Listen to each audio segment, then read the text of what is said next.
So yeah, let's look at the big picture here. Human access.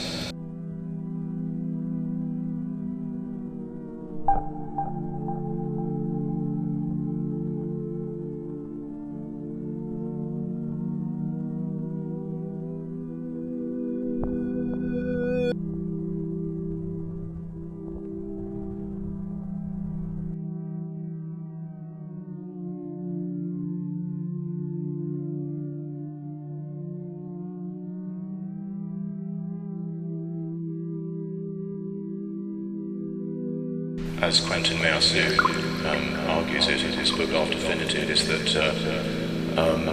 Kant basically kind of foreclosed any talking about things that were not in your mind somehow. This foreclosure is called by Meillassoux correlationism. Ways in which I'm actually not with any good reason preventing myself from thinking about things. Although that in itself is kind of nuanced. We just need to kind of extend them a little bit wider, yeah. Of course this would seem absurd to a deconstructor. What I'm thinking is totally outside of metaphysics. You're establishing the existence of real things.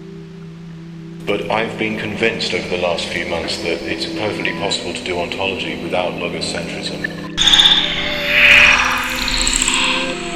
You're basically allowing a kind of default ontology to happen. The things pertaining to people who still want to talk about reality. Quite often, they default to what science tells us. It's really not the case that science has a well-formulated ontological view of reality, which is why you get all these paradoxes. If you actually had a different ontology, a lot of these paradoxes would go away. Speculative realism is a form of realism. Realism means that you think there are real things, and these real things might also interact without anything like a subject. These real things do things to each other, right, despite me. Black holes, you can't really see one, you have to, use all kinds of inferences. Nevertheless, they appear to exist, and they don't exist in my head.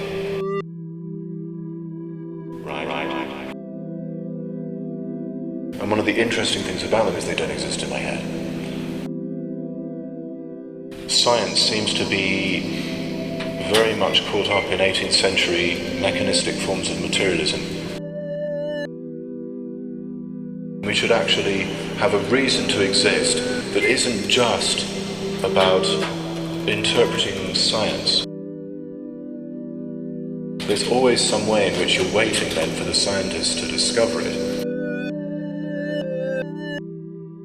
But what if the whole point was actually to say, no, you guys need to listen to us because we can tell you how real what you're talking about is.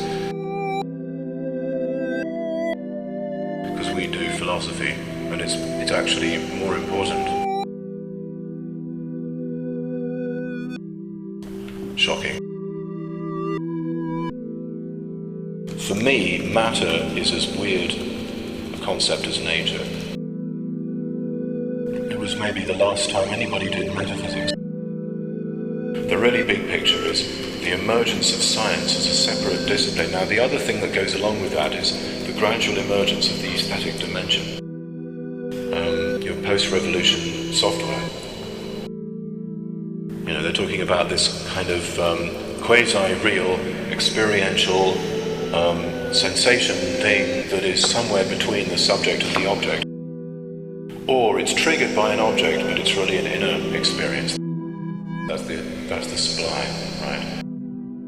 Where you can only talk about human access to objects, and those objects are basically aesthetic experiences. They're not real objects.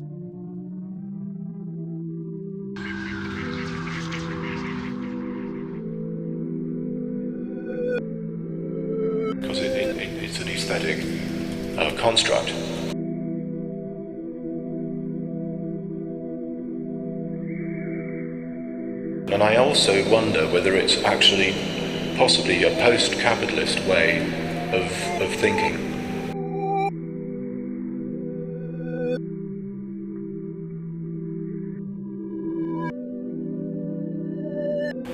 And I might explain why in a minute if I can get round to it.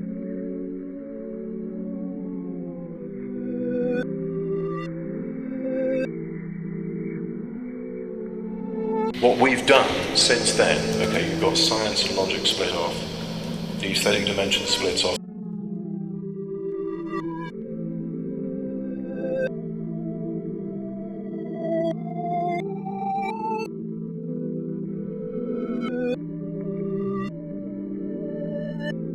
So memory can disappear.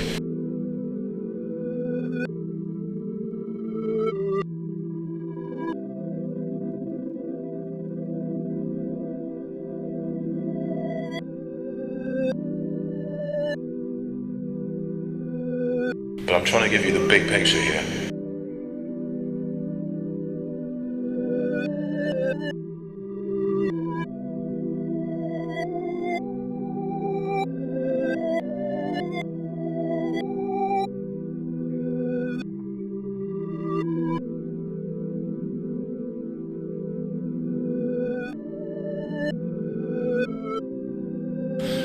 Because it seems to me that this is very important, what's happening right now.